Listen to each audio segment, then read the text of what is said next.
राष्ट्रवादी शरद पवार गटाचे परळी विधानसभा मतदारसंघाचे उमेदवार माझ्यासोबत आहेत. परळीमध्ये बोगस मतदानाच्या प्रकारासंदर्भात एक व्हिडिओ व्हायरल झाला होता. काय त्या संदर्भातले आणि तुम्ही तक्रार देखील केली?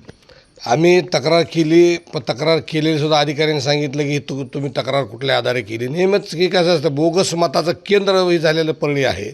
या ठिकाणी कुठलाही शासनाचा पूर्ण दुरुपयोग करणे ही धनंजय मुंडेची पहिल्यापासून मुंडेसाहेबाची सवय आहे. या ठिकाणी गेल्या वेळेस लोकसभेला असंच केलं आणि आज लगेच पहिलंच बॅलेट पेपरात म्हणजे वयोवृद्ध माणसाचे मतं घरी जाऊन जायचं असेल तर त्याच्या मुलाला बोललं नाही, काही नाही लगेच आम्हाला कोणाला कळवलं नाही. त्यांनी स्वतःच लगेच त्यांचे कार्यकर्ते आणि ती अधिकारी, आता अधिकारी म्हणजे त्यांच्या रानातले सालगडी झाल्यासारखं झालं आहे. त्यांच्या म्हणजे शेतातले गडी आहेत का काय अशी परिस्थिती निर्माण झालेली आहे. तर त्या मतालासुद्धा सर्वांना कळवायला पाहिजे होतं त्यांनी. आणि मग त्यांना जसं सोबत घेतलं तसं आम्हालाही सोबत घ्या ना. आम्हाला सोबत का घेतलं नाही? आम्हालाही सोबत घेऊन मतं घ्या. काय प्रकार घडला तिथं?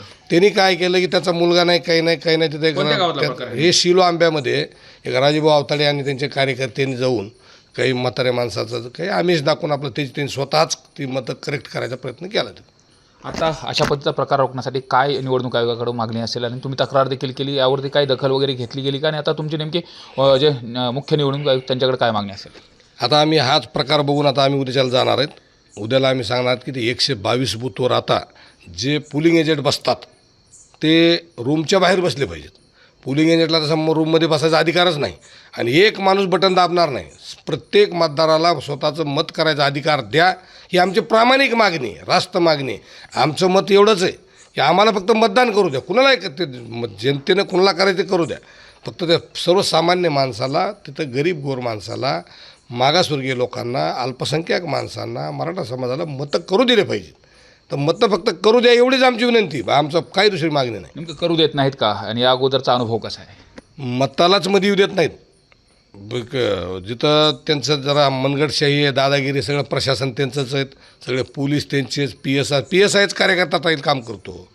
सगळे अधिकारी कार्यकर्ता पद्धतीनं पोलीसच काम करतात. मग पोलीस कुठं तिकडं, आता कालचा पोलीस बघितला तिकडं बाबळीखाली बसला. बाबळीखाली काय, तुला संरक्षण इथं पाहिजे का बाबळीखाली पाहिजे? ड्युटी बाबळीखाली का? मग असं पोलिसाला म्हणजे योग्य ठिकाणी उगाच बाबळीखाली पाठवायचं, लांब पाठवायचं. मग इकडे त्यांना जी कारोबार करायचा ती करायचा. गेल्या वेळेस असेच बोगस मतं केले त्यांनी. एकच माणूस बटन दाबतो, फक्त ते समोरच्या माणसाला यायचं, शाई लावायची, त्याला काही ते वाटलं तर बाहेरचं आमिष द्यायचं, बाहेरच शाई लावायची, आधार कार्ड झालं हीच बटन दाबणार, हीच बटन. मग धनदांडगे लोक झालेत, मसल पॉवरचे लोक झालेत. मग लोक भीतात. ह्यांनी काय केलं की जसं पिक्चरमध्ये व्हिलन असतंय ना, की उगाचच बेकामी मारायचं, मग त्याशिवाय दरारा राहत नाही, तसा बेकामी दरारा ठेवला आहे. बेकामी लोकांना मारहाण करतात, मग खोटे लोकांवर गुन्हे दाखल करतात. आज बघितलं तुम्ही पवारसाहेब बोललेले, कायदा ही व्यवस्था झाली नाही साहेब परळीत. पहिलं आमच्यावर सगळ्यात महत्त्वाची कायद्याचं राज्य परळीत आलं पाहिजे, ही आमची सर्वात महत्त्वाची मागणी आहे. लोकशाही परळीत नाही का? आणि निपक्षपाती पद्धतीने मतदान होतं का नाही? आणि ते होण्यासाठी काय केलं पाहिजे प्रशासनानं? आता जे मतदानाची लाईन लागली की रूममध्ये कुठल्याही पोलिंग एजंटला बसू द्यायचं, त्यांचा असो, आमचा असो, कुणाचाही असो, त्यांना रूमच्या बाहेर बसलं पाहिजे.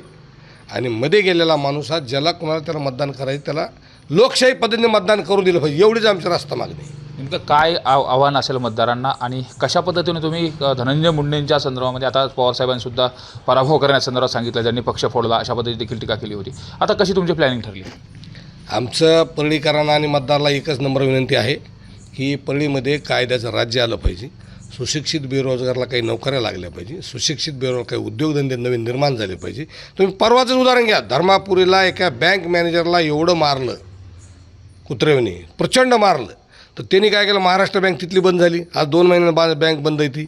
आता त्यांनी रिझर्व्ह बँकेला प्रस्ताव दिला की परळी तालुक्यामध्ये जे त्यांच्या 4 शाखात, मराठवाडा ग्रामीण बँक म्हणजे महाराष्ट्र ग्रामीण बँकेच्या, हे चारी शाखा बंद करा म्हणून रिझर्व्ह बँकेला पत्र दिलं, म्हणजे परळी तालुक्यातल्या बँके. मग कुठं जायचं लोकांचं? ह्याच्यामध्ये सर्वसामान्य माणसं उद्ध्वस्त होऊन जातील साहेब. त्या गरीब माणसाला लोन पाहिजे, गरीब माणसाला कर्ज घ्यायचं आहे, गरीब माणसाला उद्योगधंदे करायचे आहेत, गरीब माणसाला जगायचं आहे ना. तुमची अराजकता झाली, पण गरीब माणसाला जगायचं आहे. ते कुठल्याही समाज असो, तो वंजारा समाज असो, मराठा असो, अल्पसंख्याक असो, मागास, कुठल्याही समाजाचा असो. समाज काय शिकवतो का? समाजाला भाकरी लागते साहेब. गरीब माणसाला पोटाला भाकरी पाहिजे. ही माणसं फक्त धनदांडगे झालेत, प्रचंड मसल पॉवर झाल्यात, मोजकेच लोक राज्य करायलेत आणि दंडुक्यानं राज्य करायलेत. हे दंडुक्याचं राज्य या ठिकाणी थांबलं पाहिजे, ही आमची रास्त मागणी. नेमकं कोण कोण दंडुक्याचं राज्य करते? पालकमंत्रीच का धनंजय मुंडे साहेब आहेत, वाल्मिक अण्णा आहेत, त्यांची टोळीच आहे सगळी. ही टोळी आहे साहेब, ही काही एकटे लोक आहेत काय? हे तुम्हाला बघितलं तर म्हणजे तिथं दिवसा म्हणजे संध्या आता झाला 8-9च्या पुढं तर चांगला माणूस घराच्या बाहेर पडत नाही.